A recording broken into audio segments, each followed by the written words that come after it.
So this is the first question. In what ways does your media product use, develop, or challenge forms and conventions of real media products? So basically, I was trying to get the most authentic, most professional-looking magazine I could. I was looking around at quite a few magazines and I found this front cover. I really like it. I think it's great.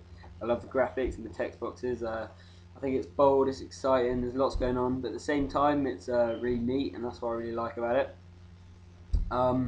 It also has the same type of audience that I do, so I thought this would be a great magazine to kind of like take ideas from. So yeah.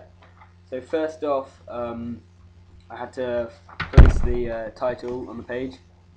Conventionally, most titles go in the top left corner of the page because this is where the eye first goes, and it's what the viewer first sees. So I did the same thing. This is a template I designed.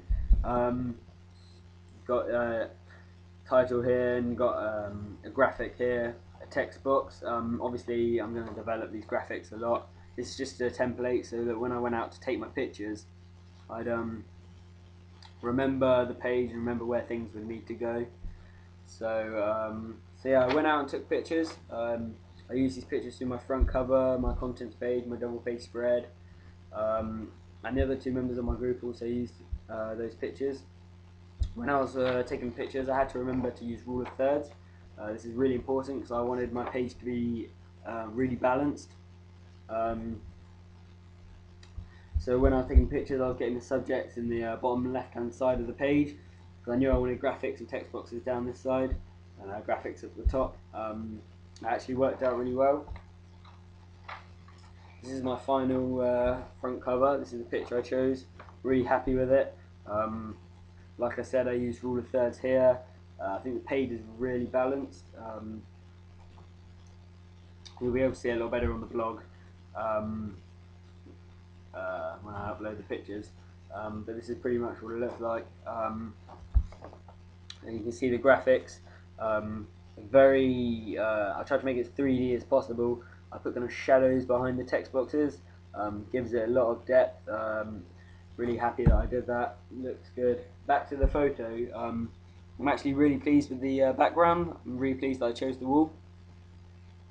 Perfect background because I needed something that wasn't going to be too messy and take away from everything else, but at the same time it couldn't be dull. It still had to be exciting.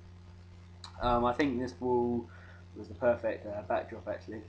So I did actually have a problem. Going back to the graphics and the layout, there was so much going on over here that it was taking away from the title. So again, I don't know if you can see, I used a shadow behind the title, gave it a lot of depth, helped it stand out. And doing this is actually a technique used a lot in magazines. A lot of magazines do it to help items jump out of the page at you and catch your eye. So very happy I did that. So I was looking around to see what else other magazines normally put on their front covers. I was looking at the conventional techniques they used. I saw something on the NME front cover that I really liked. I'll show you. They had a picture that linked to the article. I thought that was a great idea. Obviously they had their main picture, but I thought it was a great idea they had this. It just gets the viewer really excited, wants to read on. So I decided to do the same thing. Talking about the article here, and then I just linked pictures that I had left over from the shoot. Something else was a motto. Our group were looking at magazines and we noticed a lot of them had mottos. We thought this was a really good idea because it gave the magazine a lot of character. Our motto is new music, interviews and reviews storming through your door. I really like this motto because it links in well with the idea for our title, Cyclone. Storming through your door, it just works well together. Something else in the NME magazine was that they had names of bands that the target audience would recognise and associate themselves with, or click with. So I did the same thing, bold white writing, just to get the target audience excited about what they're reading, or just so they recognise it and connect with it. So that's the front cover. Here's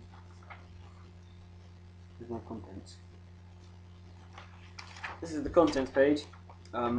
Same like theme going. I've got the comic-y kind of text boxes, bright colours.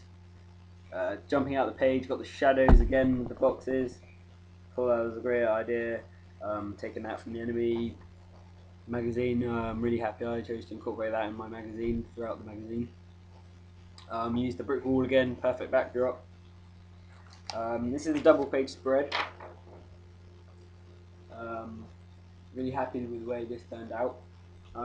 Really happy that I chose to have 2 images on each side of the page. I think it just really contains it, keeps it compact, keeps it tight, keeps it neat. Really happy with it, and it's just the little things as well, like the borders around the pictures. Like I said before, helps to stand out and just makes it look like that much more professional. Just the little tweaks like that. I really like the colour scheme. I think it all works well together. I'm happy with it. In terms of what I was actually asking, I was looking around at different interviews from different magazines, and they seem to be quite fan-based. The questions they were asking seemed like things that the fans would want to know, so I made sure I tried to ask questions like that. And I also have different quotations from and snippets from what the band were talking about. I didn't just have question answer, but yeah, I'm very pleased with the way it turned out.